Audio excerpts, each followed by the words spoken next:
આમ આદમી પાર્ટીના ડેડિયાપાડાના ધારાસભ્ય ચૈતર વસાવાએ ફરી એકવાર ભીલ પ્રદેશની માંગને વેગ આપીને પ્રબળ બનાવી છે। જણાવી દઈએ, છોટાઉદેપુરમાં નવાગઢ ફળિયા ખાતે એક કાર્યક્રમમાં ચૈતર વસાવાએ ભીલ પ્રદેશનો મુદ્દો ઉઠાવ્યો છે, જેમાં ચૈતર વસાવાનું કહેવું છે કે આજની વર્તમાન સરકારમાં આદિવાસી સમાજના લોકો સાથે અન્યાય કરવામાં આવી રહ્યો છે। આદિવાસી સમાજનો વિકાસ નથી થઈ રહ્યો। આજે પણ આદિવાસી સમાજને વિસ્થાપિત થવું પડે છે। શિક્ષણ, આરોગ્ય, પીવાનું શુદ્ધ પાણી, તમામ જે પ્રાથમિક સુવિધાઓ છે તેનાથી પણ સમાજને વંચિત રાખવામાં આવી રહ્યું છે। તેને જ લઈને તેઓ કહી રહ્યા છે કે અમે અલગ ભીલ પ્રદેશ બનાવીશું। ભારતના 29મું રાજ્ય રહેશે ને તેની રાજધાની કેવડિયા કરવામાં આવશે। એટલું જ નહીં, તેમણે પોતાની જ પાર્ટી સામે ચીમકી પણ ઉચ્ચારી છે અને કહ્યું છે કે જો ભીલ પ્રદેશની માંગ કે આદિવાસી સમાજને લઈને જે કોઈ પણ ઘટના બને છે ને મારા સમાજ વિશે, મારા સમાજ માટે મને બોલતા જો મારી પાર્ટી પણ આડે આવશે તો તેના પણ પાટિયા ઉતારવામાં હું બાકી નહીં રાખું। આ પ્રકારની વાત ચૈતર વસાવાએ કરતાં રાજકારણ ગરમાયું છે। જણાવી દઈએ કે આ દિવસોમાં ચૈતર વસાવા આદિવાસી વિસ્તારોમાં અલગ અલગ જગ્યાએ ફરી રહ્યા છે, પોતાના નિવેદનો આપી રહ્યા છે અને ફરી એકવાર તેમના નિવેદનથી રાજકારણ ગરમાયું છે। પહેલાં તો શું કહી રહ્યા છે ડેડિયાપાડાના ધારાસભ્ય ચૈતર વસાવા, તે સાંભળી લો। વસાવાને રોકશે જે દિવસે મારા આદિવાસી સમાજનું બોલતા મારી પાર્ટી પણ મને રોકશે, એ દિવસે પાર્ટીના પાટિયા સૌથી પહેલા ચૈતર વસાવા ઉતારી દેશે।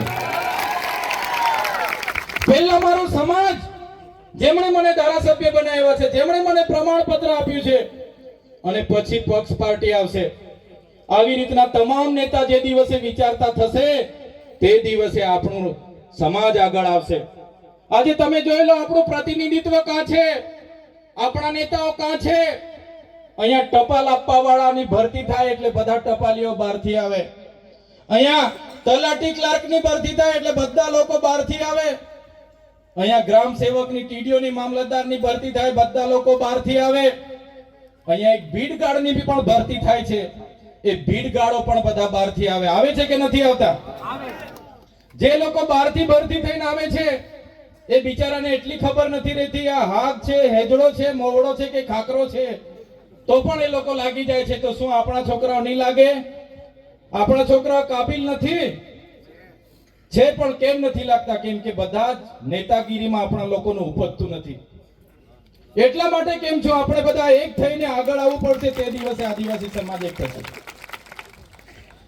મિત્રો, અહીં ઉપસ્થિત તમામ મારા યુવાન મિત્રોને પણ હું વિનંતી કરું છું, ભાઈ તમારો આ ભણવાનો સમય છે, ભણો સાના માના, બરાબર છે, ભણો, તમારું કેરિયર બનાવો, તમારી યુવા શક્તિનો, તમારો જોમ, જુસ્સો, સાહસનો ઉપયોગ તમારા કેરિયર બનાવવા માટે વપરો।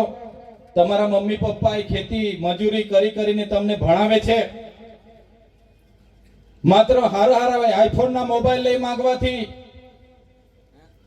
હારી હારી ગાડીઓ લઈ માંગે છે અને જલસા કરે, પાર્ટીઓ કરે, બર્થડે ઉજવે અને આવી મોટી મોટી બેન્ડ પાર્ટી, ડીજે મંગાવે છે, આખી રાત નાચે તો પણ થાકે નહીં। કીધું ને આગળ ભાઈએ, મારા યુવાન મિત્રોને પણ વિનંતી કરું છું, કઈ વાંધો નહીં, નાચો પણ, રમો પણ, બધું જ જોઈએ છે, બધું જ કરો, પણ આ સમય તમારો ભણવાનો છે એટલે ભણવામાં ધ્યાન આપો, ભણવામાં ધ્યાન આપો। અને વડીલોને પણ મારી નમ્ર વિનંતી છે, છોકરાઓ આઈફોન લઈ માંગે એટલે તરત આઈફોન લાવી આપી દે છે। છોકરાઓ KTM R1 લઈ માંગે એટલે તરત લાવીને આપી દેવાની કે મારો છોકરો લઈ માંગે છે, આપી દો। એટલા માટે છોકરાઓ પછી આપણા કંટ્રોલમાં નથી। ઘણા પાર્ટીઓ કરે, ઘણા બેન્ટોમાં જાય, ઘણા રેસ કરે, ઘણી પાર્ટીઓ કરે, હરીફાઈ કરે, ને કેટલાય તો 4 ધામના યાત્રાએ નીકળી જાય 15 દાડા પદયાત્રાઓમાં। તો યુવાનોને કેમ છું, તમારો સમય આજે ભણવાનો છે, પદયાત્રાનો નથી। તમે 4 ધામે જતા હશો ત્યાં જોઈ લેજો બીજી કઈ જાતિના લોકો પદયાત્રામાં આવે છે। આપણા જ લોકો બધા 15-20 દાડે પદયાત્રામાં ફરો છો ભાઈ। એ સમય તમારો નથી, તમારે ભણવાનો છે, તો ભણો। અને ઘણા મારા સાથી મિત્રો સરકારી અધિકારીઓમાં પણ છે, એમને પણ વિનંતી કરું છું। હું અનેક રાજ્યોમાં ફરું છું, હું મહારાષ્ટ્ર હોય, મધ્યપ્રદેશ હોય, ગુજરાત હોય અને રાજસ્થાનમાં પણ હું જાઉં છું। તમે વિચાર કરો, રાજસ્થાનમાં આપણા જ આદિવાસીની એક કોમ્યુનિટી મીણા જાતિ છે। મીણા જાતિમાં એક વ્યક્તિ નોકરી લાગે એટલે એના ભાઈના છોકરા, એના બહેનના છોકરાઓને એ જવાબદારી લઈ લે છે। એના ભાઈના છોકરાની ફી પોતે ભરે, પોતાના રૂમ પર રાખે, ભણાવે છે। જ્યારે આપણામાંથી બધાને હું કહેતો નથી, કહેવાની વાત કડવી છે પણ ખોટું નહીં લગાડતા. જ્યારે આપણે તમે હોય કે અમે હોય, આપણે નોકરી લાગી ગયા એટલે બેનના છોકરા શું કરે, ભાઈના છોકરા શું કરે, કાકાના પોયરા શું કરે, કોઈ આપણે ધ્યાન આપતા નથી. એટલા માટે જ રાઠવા હોય કે વસાવા હોય કે ચૌધરી હોય કે ગામિત હોય, આપણે મીણા કોમ્યુનિટી કરતા પાછળ છે. એટલા માટે જ હું કેમ છું, આપણા વિસ્તારમાં દારૂ, ડીજે અને દહેજ પર આપણે આવનારા દિવસોમાં લગામ લાવવું પડશે. એ જ આપણા સમાજની આવનારા દિવસોમાં આપણને પાછળ લઈ જવા માટેની કામ કરશે. રાજધાની કેવડિયા બનાવવાના છે, તમે તૈયાર થઈ જજો. આજે વડોદરામાંથી છોટાઉદેપુર છૂટું પડ્યું, આગળ તમને બધાને ફાયદો થયો કે ખોટ થઈ? આપણો વડોદરા જિલ્લો હતો, એમાંથી છોટાઉદેપુર છૂટો પડે તો આપણને બધાને ફાયદો થયો ને. આજે ભરૂચમાંથી નર્મદા છૂટું પડ્યું તો અમને ફાયદો થયો ને. તો આજે ગુજરાતમાંથી ભીલ પ્રદેશ છૂટું પડશે તો આપણને ફાયદો થવાનો છે કે નથી થવાનો? એટલા માટે જ અમે ભીલ પ્રદેશ માંગીએ છીએ. આજે અમેરિકા જેવા દેશમાં આપણા કરતા ઓછી વસ્તી છે, છતાંય તો 50 રાજ્ય છે. એટલા માટે સુચારુ વહીવટ થાય એના માટે આવનારા દિવસોમાં અહીંયા અમે ભીલ પ્રદેશ બનાવવા જઈ રહ્યા છે. મિત્રો, સરકારો ગરીબ કલ્યાણ મેળાઓ કરશે, નળ સે જલ લાવશે, પણ એમના મળતિયા માટે છે. આજ દિન સુધી આપણને નળમાંથી પાણી આવ્યું. ગરીબ કલ્યાણ મેળાઓમાં બોલાવશે, પાવડા ને ટીકમ ને ટગારા જ આજ દિન સુધી આપણને આપ્યા છે ને. ગરીબ કલ્યાણ મેળામાં આજ દિન સુધી આદિવાસીઓને પાવડા, ટીકમ ને ટગારા જ આપ્યા છે. એટલા માટે કેમ છું, હવે પાવડા, ટીકમ, ટગારા પર અપેક્ષા નહીં રાખતા. હવે 5 કિલો ચોખા માટે લાઈનો પર ઉભો રહેવા માટે ટેવાવી દીધા છે. બેંકમાં લાઈનો, ચોખા માટે લાઈનો, દવાખાને લાઈન, મામલતદારમાં લાઈન, કલેક્ટરમાં લાઈન, ક્યાં સુધી લાઈન પર રહેવાનું છે? એટલા માટે જ આવનારા ભવિષ્યમાં તમને હું વિનંતી કરું છું, પક્ષ, પાર્ટી, ધર્મ, સંપ્રદાય, સંગઠનો બધા ઘરે મૂકીને એક થવું પડશે.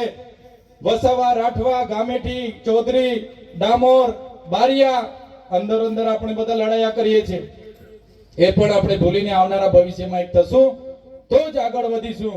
અને આજે મારા વચ્ચે કલાકાર મિત્ર મારા ભાઈ શ્રી જગદીશભાઈ પણ છે. એમને પણ હું વિનંતી કરું છું, ભાઈ અડધી બાટલી પાજી દે એવા ગીતો હવે નહીં બનાવતા ભાઈ.